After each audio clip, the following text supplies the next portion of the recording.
Hello, everyone, and thank you for joining us today. I'm here with Jill Hunsaker Ryan, the Executive Director of the Department of Public Health and Environment, and Rick Palacio, who is our strategic advisor in my office, spearheading efforts to get the vaccine out effectively as well as equitably across our entire state geographically.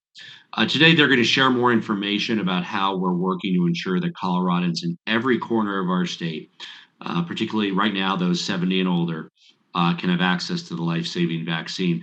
First, I want to provide an update on today's COVID numbers: 1,798 new positive cases. There's 772 people hospitalized from COVID across our state. Those numbers have been relatively stable for the last few weeks. It just shows that until there's enough time for the vaccine to protect enough Coloradans, we really need to be vigilant, wear masks around others, reduce social interactions, and try to keep a distance whenever you are interacting with others. We need to get through these next few weeks and months. Right now, just over 6% of the population of our state has received at least the first vaccine, is on that clock towards immunity, and more in the coming days and weeks. The vaccine is here, and every day more and more people will gain protection, but this is why we really need to double down on protecting people. Each week we use every vaccine that we get. We also took the steps to go to real-time inventory management to make sure that no dose is idle. But in order to vaccinate more people, we need more vaccines, and we depend entirely on the federal government for the weekly supply. We want a vaccine for every Coloradan right now, but to put things in perspective, we're expecting about 83,000 next week. There's 5.7 million Coloradans. So that's a lot of Coloradans who want the vaccine, but won't be able to get it next week because we get 83,000. Now, we're hopeful that those number of vaccines will increase in the coming weeks. It'll probably be around 83,000 for about 2 weeks is our best estimate. Then we're hoping for a modest increase. We hope for more than a modest increase, but we understand what will likely be a modest increase, maybe to the 110,000 a week range. And then, of course, we're also hopeful that at some point the Johnson & Johnson or AstraZeneca vaccines will be approved, unlocking new supply to more quickly end the pandemic. I know there's some confusion, so I want to walk you through. If you are over 70, have friends, parents, aunts, and uncles over 70, exactly how you get the vaccine. It's very simple. Phone numbers. If you can sign up online, you do that. If you don't have a computer, don't have access, easy to access phone numbers. I'll give you all of those. We want to try to make it as easy as possible. You can always get up-to-date information at covid19.colorado.gov, and then click on the vaccine providers list.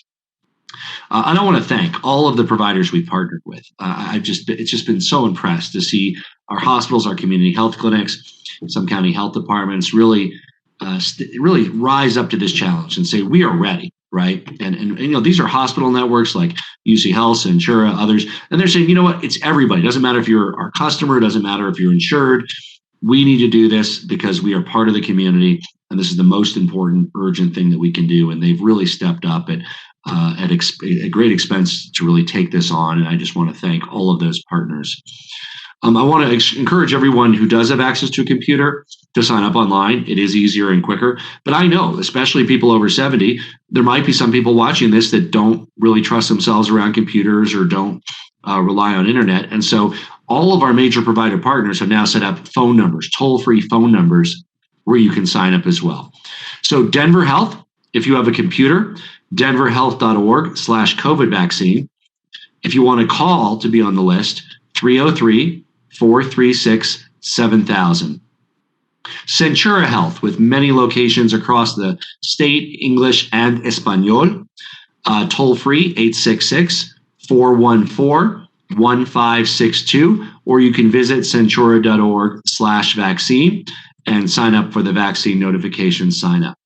UC Health, with locations across the state, uchealth.org/COVID vaccine. If you want to phone them, it's 720-462-2255. That's during business hours. They're able to staff that 7 a.m. to 6 p.m. And I want to thank UC Health. UC Health has administered more than 72,000 doses of COVID-19 vaccine, and they vaccinated more than 23,000 people 70 and older. Remember, they first were doing their own staff and doctors and nurses that are around COVID patients. including thousands that have never even been UC Health patients. Remember, you can pick a provider near you. It doesn't matter if they're in network, if you've been there before, sign up and it will be randomized when you're selected. And if you are 70 and up, some will get called this week, some next week, some the week after. You will get the opportunity to get the vaccine. Just with those numbers that we articulated, we get 83,000 vaccines next week. State of 5.7 million people. There's 530,000 people over the age of 70. Everybody who wants it, just simply by the mathematical numbers, can't possibly get it in 1 week, but you will be on those lists. Go ahead and sign up. UC Health added 40 staff members just to help staff that phone line that you can call 720-462-2255. Kaiser Permanente, serving members and non-members, kp.org/COVID vaccine/Colorado. They're still working on getting their public phone number set up. I think it'll be available soon. Boulder Community Health, 303-415-7777, or you can visit bch.org. Vail Health, vailhealth.org/COVID-19/vaccines. You can also call them at 970-328-9750. SCL Health with a number of locations.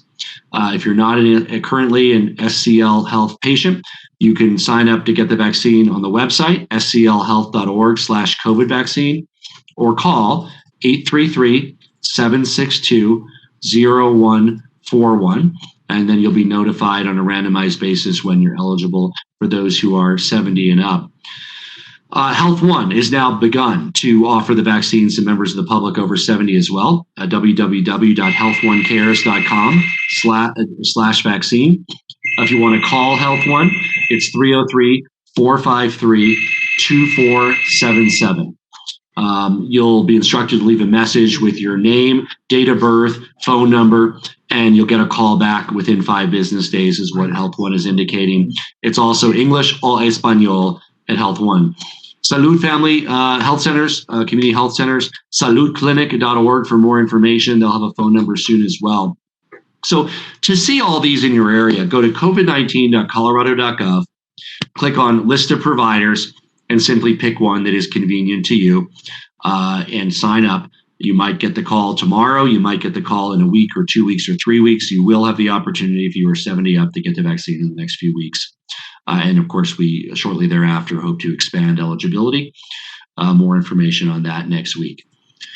Since we received our very first dose of vaccine back in mid-December, we've really been focused on a way that makes sure that we're equitable across our state, saving the most lives, ending the public health crisis as quickly as possible. That's why the focus on 70 and up, representing 78% of the fatalities that Colorado has experienced from COVID-19, and over 40% of the hospitalizations.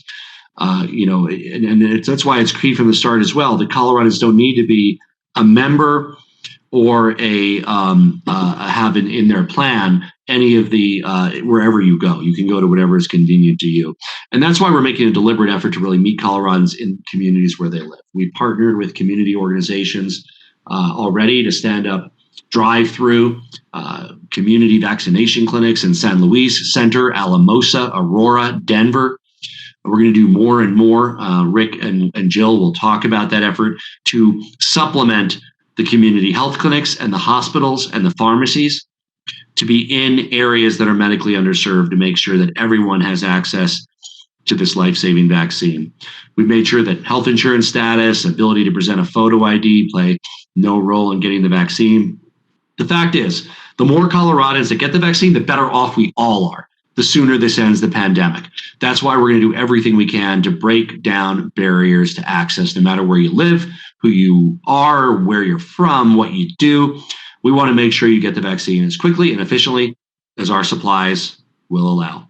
In order to do that, we've put together a really stellar team that I'm very proud of to lead our vaccine equity efforts. They're going above and beyond to make sure that no community is left behind, really augmenting existing work that CDPHE is doing to deal with these barriers in healthcare. I'd like to point out that Executive Director Jill Ryan started the very first equity office 20 years ago. at CDPHE, and it's only natural that now she is part of leading this effort. I'm proud to turn it over to Jill Hunsaker Ryan and Rick Palacio to provide details on our efforts for geographic and access equity. Jill?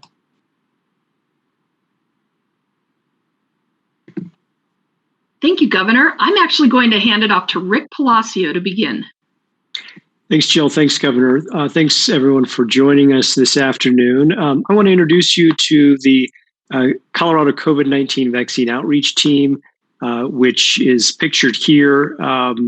Of course, it is headed up by our executive director for CDPHE, Jill Ryan. I serve on that team as well. The Honorable Elbra Wedgeworth, Nita Gonzalez, and Maisha Fields all serve as advisors to us in these efforts. And of course, we want to make sure that we're giving credit to the amazing staff at CDPHE that works under Jill for their years worth of leadership on this issue and helping to put together an amazing outreach plan so that we're not leaving anyone behind as we get vaccines into the arms of Coloradans. So I want to talk to you a little bit about our prioritization philosophy, especially as it comes to vaccine equity. We want to make sure that we're rapidly deploying the vaccine and we're focusing on equitable distribution.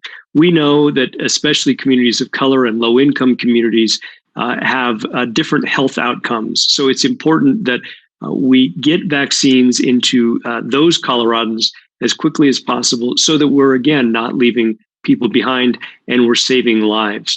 We need to end the crisis really that has been brought on by the pandemic. We know that this virus is probably going to be with us for some time, unfortunately, but it doesn't mean that it has to change our lives for a very long time. So we believe that getting vaccine into arms can really help to end that part of the crisis.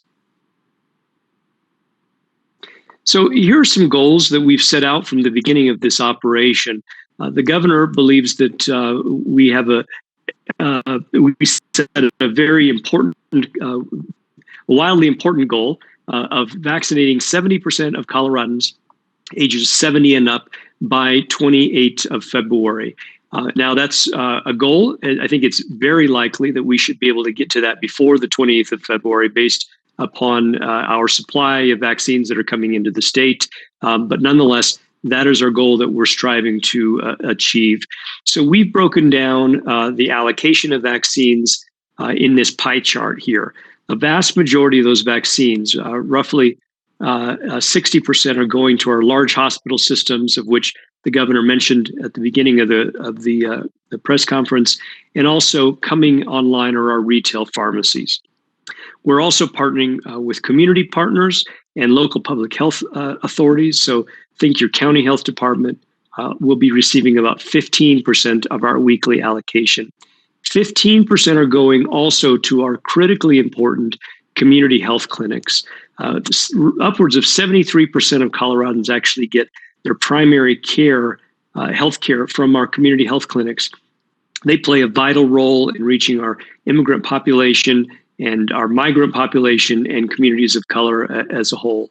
And then what Jill and I co-chair is the Governor's Equity Task Force, which is taking 10% of our weekly allocation to make sure that we are able to reach hard to reach places. So we've set a goal that we're going to set up a community-based clinic, a pop-up clinic in half of the top 50 census tracts for high-density, low-income minority communities. And of course, that's just a floor. We hope that we can reach as many of those top census tracts as we possibly can. And of course, depending on the flow and supply of vaccines that are coming from the federal government. We want to talk a little bit about our equitable distribution strategies. As we mentioned, we couldn't do this without community partners. We have a tremendous number of partners that we have been working with for a very long time who really have an ability to reach into their own communities. So we'll be partnering with them. We want to make sure that we are increasing and improving and demystifying vaccine access so that there is less and less vaccine hesitancy. We want to make sure that our outreach opportunities and our outreach efforts are funded. And of course, we talked about the pop-up clinics and provider partnership, which are going to be critical to making sure that we reach these hard-to-reach communities as well. We'll be distributing vaccine to pharmacies in underserved communities in a way that is incredibly strategic so that they can hit their patient population a little bit broader and wider. And then the vaccine outreach team, which we talked about. And it's important that all of our communication be multilingual, and we are running efforts like that as well. And Jill will talk about some public health orders that require providers to make their best efforts to capture demographic data to better inform our efforts.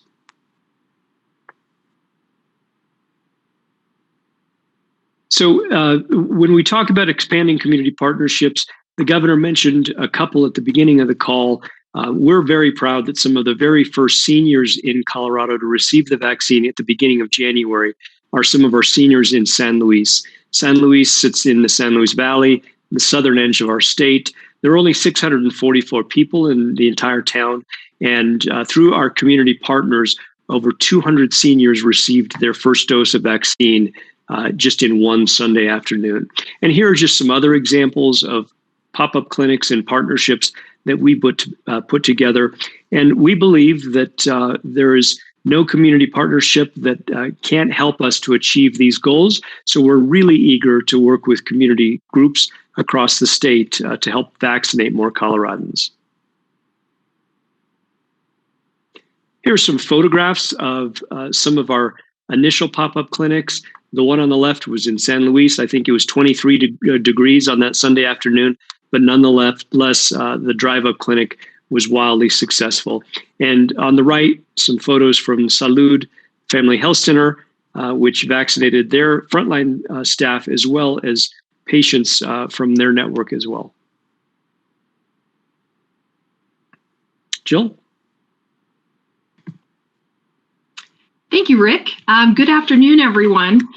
So our decision-making is really guided by data. And the first thing we did was take a map and really try to hotspot where the counties that have the highest percentage of people that have incomes below the poverty level, people of color. And this helps us really determine how we're going to concentrate our efforts.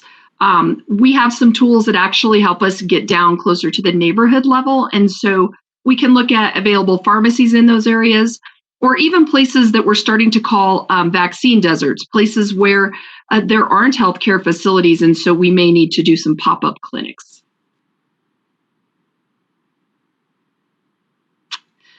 In terms of vaccine access and expanding accessibility, we do want everyone to know that the vaccine is free. And so income, health insurance, those should not be barriers to getting the vaccine. Everyone has access regardless of immunization status. We have sent a letter to providers telling them that they may not ask for or require, I should say, they can ask for, they can't require a driver's license. People do not have to have residency citizenship status in order to get a vaccine. That's really important because, again, we need to knock down as many barriers as we can.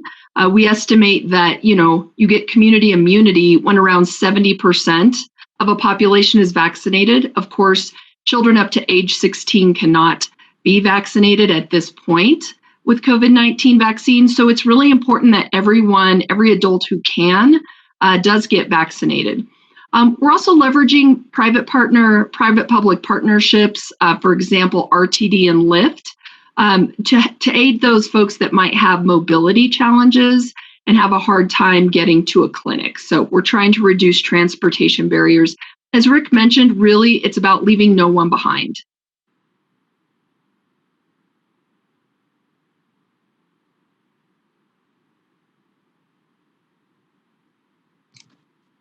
And then the department has done some formative research and created what I think has become a really wonderful COVID-19 vaccine education campaign. We call it Get the COVID-19 Vax Facts.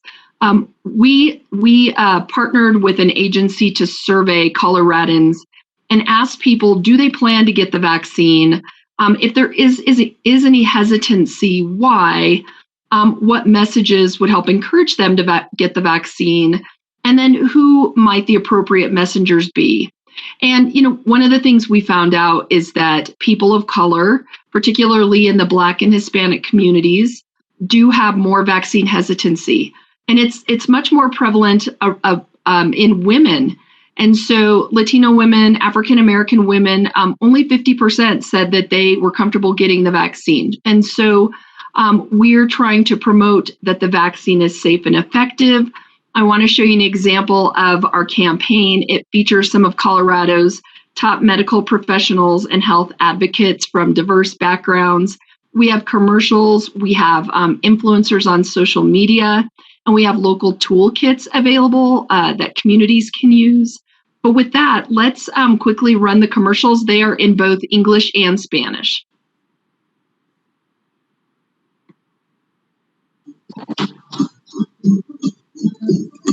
The COVID-19 vaccines have been proven safe and effective. Got my sons, and I'm excited to leave as soon as they're available. As we get vaccinated, we'll all be closer to returning to the things we miss most. Remember hugging? Getting together with friends. Oh, nonsense. Sure. Get the vaccine fast. So you're ready when it's your turn.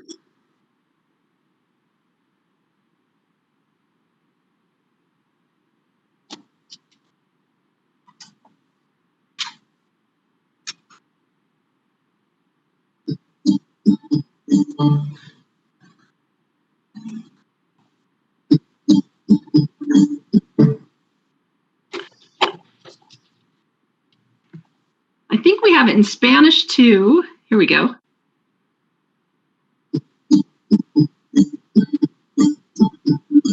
Se ha demostrado que las vacunas son seguras y efectivas.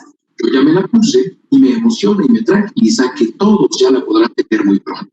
Al vacunarnos estaremos más cerca de recuperar lo que extrañamos, como abrazar, Reunirte con amigos. conciertos, Juntos podremos recuperar.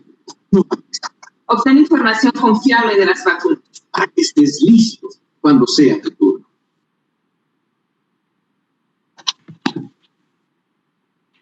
So I just want to thank the team at the Department of Public Health and Environment. These health professionals are all on a task force called Champions for Vaccine Equity, and the department is using them to help get the word out to communities that vaccine is safe and effective. Thank you, Jill. Thank you, Rick. And thanks to those who advise us on the equity efforts. The sooner we can get more vaccines from the federal government, the sooner we can save lives, end the pandemic. We're doing everything we can to get them out the door across the state. As soon as we get them in, it'll still take some time until everybody 70 and up gets the vaccine. But we know that Colorado has been and is in the very top tier of states when it comes to successfully administering the vaccine, getting it out. We're going to continue our leadership efforts on getting it out quickly across the entire state. And we can do this. Again, we must do this in Colorado. We're in the home stretch. We need to double down on avoiding social gatherings, wearing masks whenever we're around others, keeping a distance. Let's get through this, Colorado, and return to everything that we love with the global pandemic in the rearview mirror. Thank you. Happy to take some questions. Hello, Governor. This is Vinny Del Giudice of Bloomberg News, Denver. For Colorado and other state governments, what is the current federal process for ordering and receiving second shots? And what can the White House now do to speed up the process for second doses? Thank you very much. Well, I'm hopeful that the new administration gets under the hood and figures out where the doses are, how they can speed it up.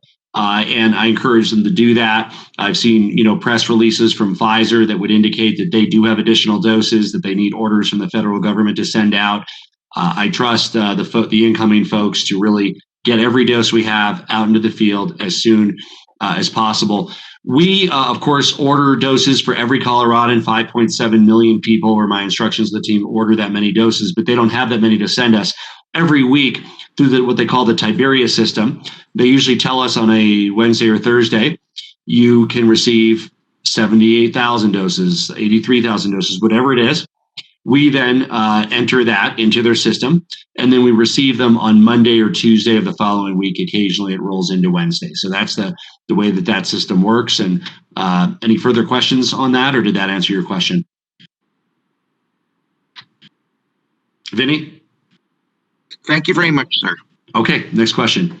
We're trying to allow follow-ups now. So that was the advice from our feedback from the media. So I'm going to say anything more. You're going to get another chance to follow up after your first question. Go ahead, next question. Hi, Governor Polis, Claire Cleveland, CPR News. So from the state data that was shared with reporters earlier, it shows that COVID-19 vaccine has been given to whites disproportionately, including in the 70+ group. I'm just wondering, given the focus of your administration on these efforts, why is this disparity so stark? Yeah, well, it's clearly unacceptable to have this kind of disparity here in Colorado, and that's why we're aggressively taking this on. That includes the vaccine resistance that we face in communities of color. You saw these new campaigns that are being launched. It also includes making sure that we're taking every step we can to be in community health clinics, to be in underserved communities with stand-up clinics through the equity effort, to make sure that everyone in Colorado, no matter their race, their heritage, where they live, has access to the life-saving vaccine. Follow up? Yeah, I have another question. On Monday, you encouraged the release of these 40,000 second doses for the Blitz. Through Wednesday, data shows 37,284 doses injected in 3 days, which obviously when projected out would leave us short of the goal. Are you going to make it? And if you don't, does it raise concerns for you about your distribution network? No, the state will distribute and use essentially every dose we have this week. With the data, there is a 72-hour lag period. So if there's a shot administered on Monday or Tuesday, it doesn't necessarily get entered into the system until up to 3 days later. So I would encourage everybody to look. So right now, here we are on Friday. We have the data for Monday and Tuesday, but Wednesday, Thursday, Friday data, and perhaps even Tuesday data is not finalized. So I'm very confident we could distribute 3 to 5 times the number of vaccines that we have. We could get them into arms this week. We have people that are ready to go if only they had the vaccine. Folks that say we're ready to do 1,000, 500, and they're only able to get 200 or 300. So we could absolutely get more vaccines into arms if we had them. Great, thank you. Hi, Governor. It's Jessica with the Denver Post. You previously said that the state strategy with drive-up vaccination sites or to do smaller sites rather than the mass drive-up sites, but we're seeing from under Biden's new plan that he would want to set up these mass sites with FEMA. Has the state strategy with that changed? Well, we're for all of the above, Jessica, and I think you can look at what I said. We certainly haven't ruled out sites of any size. I think it's very important to have community-based providers because there's a barrier to traveling several hours or going to a large stadium or waiting in line. Every kind of site has a role. And whether it's a Coors Field site administered by UC Health, whether it's a FEMA site, we're happy to work with all partners on these kinds of sites. But the limiting factor is the amount of vaccine. And so if you only have so much vaccine, I do think it's very important to get it out into the community across our entire state rather than all at one site. That being said, in the population centers, if you have critical mass, you can certainly have a medium scale site or even a larger scale site as part of that overall model. You have also, I think it was earlier this week, said that you've asked the Biden administration for more of a heads up when it comes to how many vaccine doses the state is going to get. Have you heard anything from the administration on if that's going to happen? So that was we passed that along. We also passed along the need for quantity and the belief that some might be held back at the manufacturers. I know that they're just got in there. They're going to get to the bottom of this. We'll have some follow-up conversations with them next week. But we really hope that we're in a better place with regard to planning and reliability of dosage. And we will certainly keep you updated with any information we receive. Thank you. Governor Polis, good afternoon. It's David Clue with Denver 7. There's been a lot of interest and confusion, perhaps, on this question from our viewers. Are all teachers available, or the vaccine available for all teachers at this point? Yeah, we moved teachers up from the 2A category to the 1B category, which means instead of April or May, teachers will be eligible around March 1st. And if there's increased supply, it could even be sooner than March 1st. So there are school nurses and others that might be involved with medical care that might be eligible today as medical workers. If it's the actual nurse at the school or caregiver that might have to diagnose or administer the COVID test to all the kids who might have COVID, see sick kids, they're eligible along with other personnel. But yes, we move teachers up from April-May timeframe to be at the very front of when we begin with essential workers after the most vulnerable are protected. Given the current supply estimates, the date is March 1st. We're hopeful if there's increased supply, it could be even sooner. And Governor, for those folks who are getting their first vaccine now, what kind of guarantee can we give them that the second vaccine will be available in the appropriate time? Yeah, that's the plan. Everybody who gets the first vaccine should set up that appointment for the second vaccine 21 or 28 days later. We will have that vaccine for that person at that time. If need be, in those future weeks, if we have to, we could even reduce the number of first vaccines available in those weeks to ensure that there were enough second vaccines. But we have enough reliability in the supply chain that we've moved to real-time management, which freed up the extra 40,000 doses for a total of about 120,000 first doses that can be distributed this week through Monday or Tuesday of next week. Hello, Governor. Jesús Carrasquel from Noticias Univisión Colorado. Gobernador, ¿cómo garantiza usted que la vacuna del COVID-19 llegará a las minorías, especialmente a los hispanos? Y también, ¿qué puede decirnos sobre las pruebas de COVID-19 realizadas este mes de enero y que podrían haber dado un resultado falso? Es una prioridad de mi administración que todos los coloradenses, sin embargo, tengan acceso a las vacunas. Por eso tenemos un plan para lograr esto en un equipo enfocado en ejecutar. Estamos distribuyéndolo en muchas clínicas de salud comunitarias, donde ir mucha de la comunidad latina, y quiero ser en los comunitarios en todas partes del estado para servir todos sin excepción.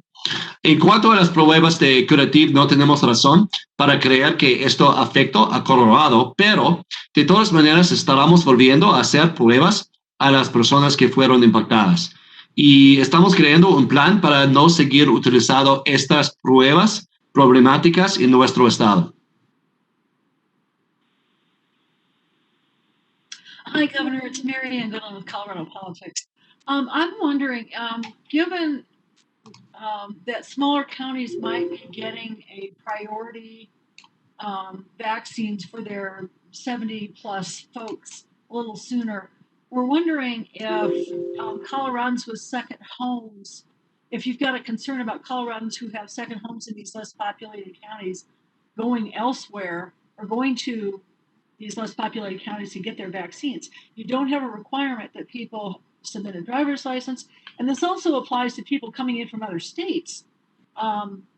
We've seen some examples of that in Florida, where the Florida governor has said, if you don't live here, don't come down here to get a vaccine. What's your take on that? So first of all, within our state, everybody 70 up is eligible no matter where they live. So there is no issue with somebody getting the vaccine where their second home is or driving half an hour to get it. They can get it. And it may be that you live in Lakewood, but the first appointment you get is in Thornton and you drive there and get it. And that's fine. You go from you don't have to stick in your county. In fact, many people routinely go to caregivers in other counties, especially in densely populated metropolitan areas. So that is not an issue. If you're 70 and up, you can get it anywhere in our state. You can sign up at a provider that's convenient to you, or one that you are, or one that's not convenient. You know, wherever you want, you can sign up at the provider you choose, and then you will have the opportunity to get that vaccine. So, with regard to out of state, we are not seeing a demonstrable impact of that. There are probably some Coloradans near the borders that go into other states, and likewise people in other states that might come into Colorado because they're the same zone in southwestern Colorado with New Mexico, and northern Colorado with Wyoming, eastern Colorado. Nebraska and Kansas. But the truth of the matter is that every state is in about the same situation with regard to availability of the vaccine. So you're not likely to get it anywhere quicker anywhere else, nor are people from other states likely to get it quicker here. But I think the people around the border of our state routinely might go to medical services or other services in other states. Same with people on the other side of the border. And right now in Colorado, anybody age 70 and up is eligible. Some might be able to get it this week, some next week, some the week after. Soon, everybody over 70 who wants it will be able to have it. Our goal of 70% by the end of February also indicates that is, as you get north of 70%, you get folks that are a little bit more hesitant to get it. But we feel that there's at least 70% of people 70 and up that want it, and everybody who wants it will be able to get it by the end of February, hopefully sooner if supplies increase. Do you have a follow-up, Marianne? I do, and this is on a different topic here. What's the status of vaccinations for that 70-plus population in our correctional facilities? We'll give you a update offline because my last information is a few days old. But over 220 people aged 70 and up have been offered that vaccination or have been given the vaccination in our vaccination system. I believe that's everybody 70 and up, but let's have our folks get back to you on that. But I know that 220 vaccines for people aged 70 and up have been administered in our correction system, and we'll get back to you on the specifics. Thank you. Hello, Governor and team. This is Faith Mangan with Fox News Channel. I believe this may be best aimed for Dr. Ryan, but Governor, of course, feel free to chime in as well. You've noted you're squeezing more doses out of vials, with the Biden administration working towards getting more syringes capable of doing the same. Can you explain in more detail how it works here, squeezing more out of each vial, how successful it's been? Are we already using the type of syringes the Biden administration wants to ramp up in production? Are they what's referred to as low dead volume syringes? And basically, simply put, how what we're doing compares to what the Biden administration wants to do. Well, let me go to Jill in the specifics, but let me give the high-level guidance first. When the federal government tells us they're sending us a certain number of vaccines, we immediately translate that Colorado on the ground. So if they're sending us 50,000 Pfizer vaccines, they say they're sending us 50,000. We call it 60,000, and we count it as 60,000 when we send it out. For Moderna, if they're sending us 50,000, it means 55,000. It's a 10% bump. 11 doses on a 10-dose dial, 6 on a 5-dose dial. We've heard informally that, in fact, the federal government is likely to move forward with actually changing the labeling to confirm the official presence of that 6th dose. We've heard on the ground that it is there when measured with precision. So we are holding all of our partners accountable for that. It doesn't mean that if one gets, on average 5.92 doses out of 6 on average, that's consistent with our guidance. But if there's a partner that's routinely getting 5 instead of 6 with the Pfizer, they need to change their practices, or we have to work with other providers. Jill, if you could get into any of that technical part, that would be great too. Sure. Well, certainly, we want to be able to get that extra dose out of the vial. But as you all know, we also can't combine what's left over in the vials. You have to use the vaccine out of the same vials. In terms of syringes or other strategies to try to make the vaccine go further, we are working with the federal government to try and understand what's possible. They're talking about additional manufacturing or ways to use a second dose, assuming that the supply chain is there to be able to use that quicker for a first dose. So we're really looking at all strategies right now.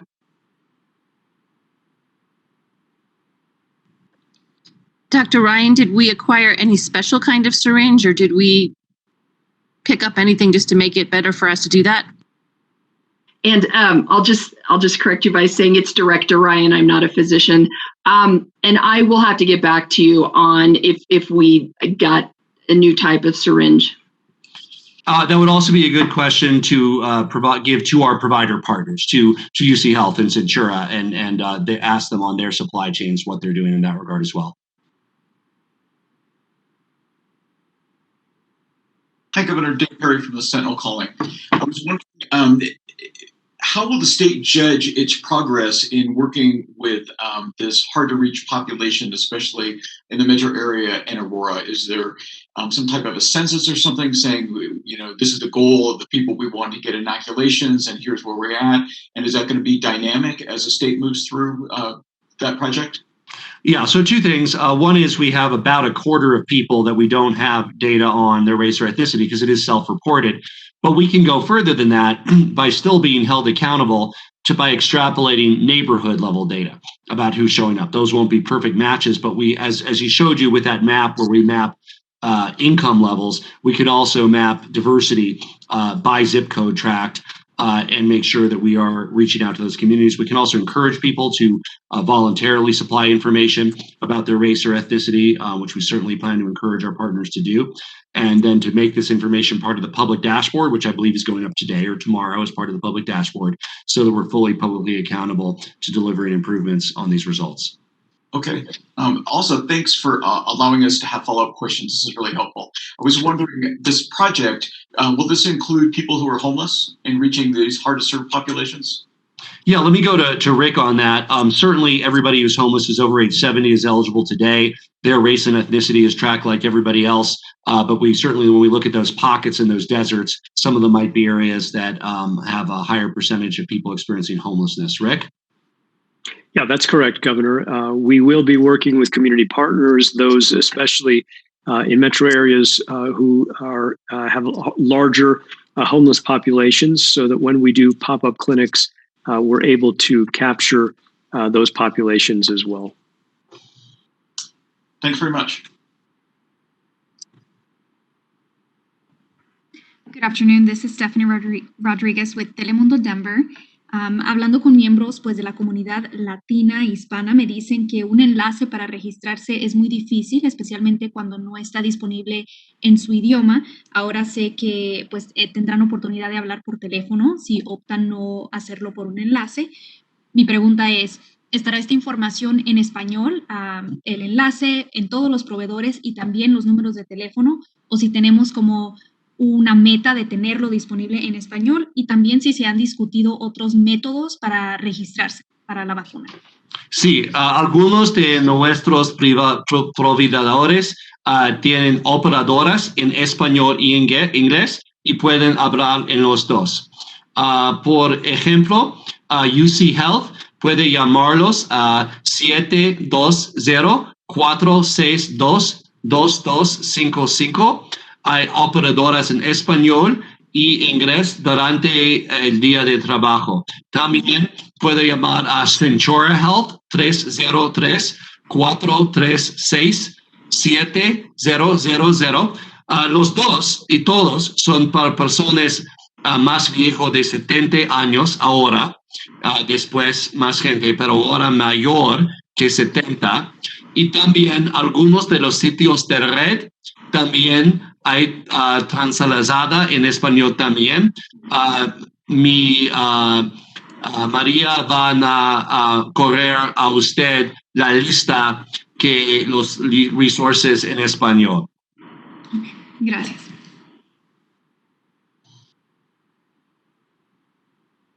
One more question, I think. Is there one more question, Connor? Yes, go ahead. Hi, this is Anusha with 9 News. We have been talking to some of the providers in rural Colorado who, like you had just mentioned, said that they have the capability to vaccinate more people than the number of vaccines they're getting every week. Beyond a county's population, what are the other factors that determine how many vaccines a county gets every week? And what do you say to some of the rural counties who feel like they are last in line to get doses to be able to move through their communities quickly? Well, every provider we work with could administer more vaccine than they receive. So, I mean, you'll have the large systems saying we could do 2, 3, 4 times as many. Rural providers, our state as a whole could distribute 3 to 5 times as much vaccine with the current system and then it'll be even more if there's, FEMA pop-ups or large centers at Coors Field, et cetera.